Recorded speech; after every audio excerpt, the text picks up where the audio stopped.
Entre les années 2016 et 2017, le produit total est demeuré similaire. Pourtant, les rendements des cultures en 2017 étaient au rendez-vous. En revanche, la diminution des prix de vente, et en particulier des oléagineux, et la qualité médiocre du blé dur ont pénalisé le produit.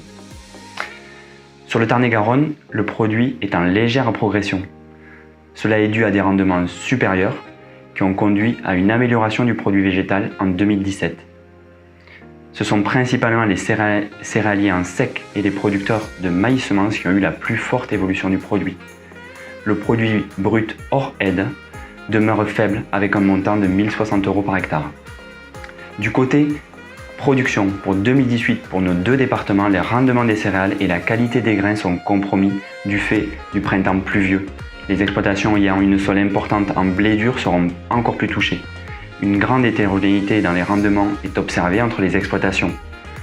La culture du maïs semence a quant à elle rencontré des problèmes de fécondation. Le rendement objectif ne sera effectivement pas atteint pour de nombreuses exploitations. Les assurances ne compenseront pas la totalité du manque à gagner. Au niveau des marchés, le prix des céréales de qualité est supérieur à l'année précédente.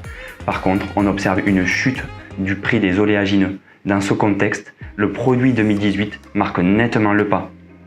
Sa diminution est comprise entre moins 9% pour l'hypothèse la plus défavorable à moins 1% pour la plus optimiste, la moyenne se situant à moins 6%.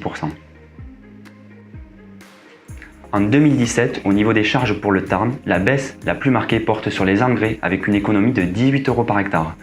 L'utilisation de semences fermières progresse, ce qui entraîne là aussi une diminution du poste semences. La hausse du coût de l'énergie, des travaux par tiers et du crédit bail explique en grande partie la progression des charges fixes. Pour le Tarn-et-Garonne, le constat est identique à celui du Tarn, avec une diminution là aussi du poste engrais et une économie sur ce point de 24 € par hectare et une diminution du poste semences. En revanche, comme pour le Tarn, les charges de structure ont également progressé. En 2018, des coûts supérieurs sont à prévoir. La baisse des intrants aura finalement été de courte durée. Les frais de mise en culture sont plus conséquents, en particulier pour les engrais. Une progression plus forte est attendue encore pour 2019. La hausse du carburant s'est quant à elle amplifiée et les charges de mécanisation continuent de croître.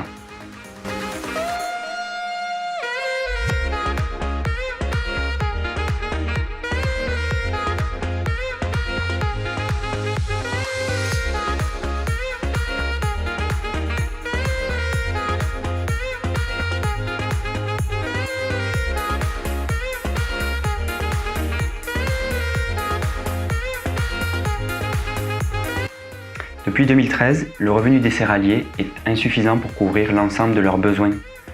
Au final, l'épargne qui avait été réalisée durant les années 2011 et 2012 est aujourd'hui consommée en grande partie pour les céréaliers du Tarn-et-Garonne et même en totalité pour ceux du Tarn.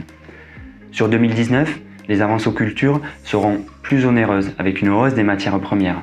Cela implique que dès à présent, il faut réfléchir pour mettre en place les meilleures modalités pour financer ces avances aux cultures. Un point positif néanmoins, la diminution des stocks de report de blé et du maïs peut laisser espérer une amélioration des prix de vente. Dans ce contexte tendu, toutes les pistes sont à explorer pour les céréaliers comme la diversification des cultures, diversification des variétés, la réduction des coûts de production par une mutualisation aussi de certains facteurs de production. Dans ce contexte peu réjouissant, des marges de manœuvre réelles existent. Mais encore faut-il, avant de les examiner, revenir sur les fondamentaux de la production. En effet, la maîtrise technique est aujourd'hui incontournable pour améliorer l'efficience des intrants. Elle doit permettre également d'accroître l'autonomie des producteurs dans la prise de décision sur les interventions et de regagner en indépendance dans le suivi des cultures. Une fois ces fondamentaux acquis, quant aux pistes d'amélioration, elles peuvent concerner plusieurs points. Des initiatives de rapprochement entre exploitants pour mettre en commun certains chantiers de travaux, certains matériels, voire même leur assolement. C'est une première piste. Il peut y avoir une autre piste qui peut être de profiter des évolutions technologiques pour optimiser l'utilisation des intrants. C'est le cas notamment avec l'utilisation des drones qui a tendance à se généraliser, mais aussi et surtout l'imagerie satellite. Une autre piste peut concerner la diversification par l'ajout d'une production à plus forte valeur ajoutée, les semences par exemple, ou par l'ajout d'un autre atelier. Sur ce point, sur un autre atelier, certains aujourd'hui peuvent s'interroger sur le fait de recréer une interaction entre production de céréales et élevage. Parmi ces pistes, d'autres viseront une piste qui a déjà été mise en œuvre, qui est l'agrandissement de la surface. Cela implique, comme on l'a vu déjà au préalable, d'avoir une maîtrise technique solide. Et sur ce point particulier de l'agrandissement, chacun aura intérêt à mener une réflexion économique.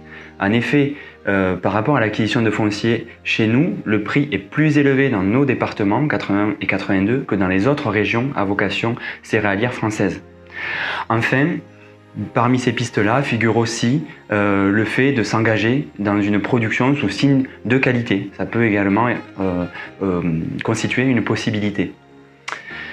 Par rapport à l'ensemble de ces pistes, il peut y en avoir effectivement d'autres. La question qui demeure est comment choisir parmi ces pistes-là ou d'autres éventuellement. Et c'est avant tout une question de stratégie.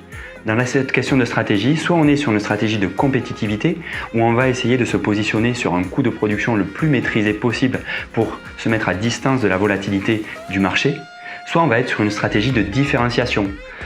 Et dans la stratégie de différenciation, on va retrouver les marchés de niche et les cultures à forte valeur ajoutée, le signe de qualité par exemple. Chacun devra avoir à faire son choix entre, la plupart du temps, ces deux stratégies-là.